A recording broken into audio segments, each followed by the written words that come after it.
जय श्री कृष्णा। अस्ट्रो चर्चा में आपका स्वागत है। मेरा आपको सादर नमस्कार। इस वीडियो में हम ज्योतिष से रिलेटेड एक चर्चा करेंगे। वह चर्चा का विषय है 11वां भाव किसी व्यक्ति की जन्म कुंडली में। तो 11वां भाव बहुत ही महत्वपूर्ण होता है जन्म कुंडली का। वस्तुतः जो जन्म कुंडली में 12 भाव होते हैं, हर भाव का अपना विशेष महत्व है, लेकिन 11वें भाव का संबंध चूंकि आपके इच्छा पूर्ति से होता है, फुलफिलमेंट ऑफ डिजायर से होता है, और जो आप कर्म करते हैं 10वां भाव आपके कर्म का होता है, आपके स्टेटस का होता है, तो कर्म की महत्ता का होता है। और 11वां भाव उससे नेक्स्ट है, अर्थात जो कर्म कर रहे हैं आप, उससे जो इनकम आ रही है वो 11वां भाव दिखाता है। इसलिए आज के मेटेरियलिस्टिक ज़माने में, धन प्रधान ज़माने में 11वें भाव का महत्व बहुत बढ़ गया है।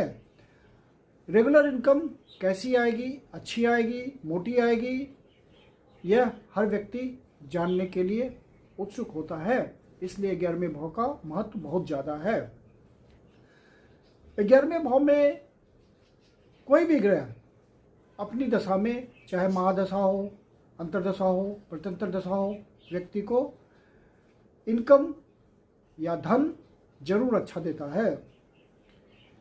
मैल्फिक ग्रह, पापी ग्रह जैसे कि राहु, सूर्य, मंगल, शनि, ये सब बहुत अच्छे उम्दा दर्जे के धन देते हैं बड़ी मात्रा में, जब इनकी महादशा आती है या अंतर्दशा आती है या प्रत्यंतर दशा आती है।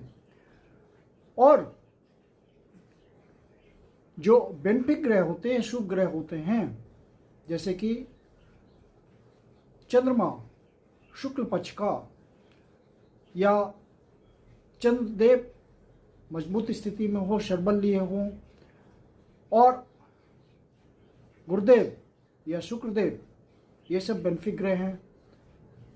मरकरी, तो मरकरी जब अच्छे शुभ ग्रह के साथ होते हैं तो शुभ फल देते हैं, और पापी ग्रह के साथ होते हैं तो पापत्व लेते हैं। तो ये सब ग्रह जब 11वें भाव में बैठते हैं तो बहुत अच्छी मात्रा में, इजी वे में ये भी धन देते हैं, बशर्ते कि 11वां भाव का स्वामी मजबूत स्थिति में हो, शर्वल लिए हुए हो, और इजी वे में ये भी धन देते हैं। इसलिए 11वें भाव का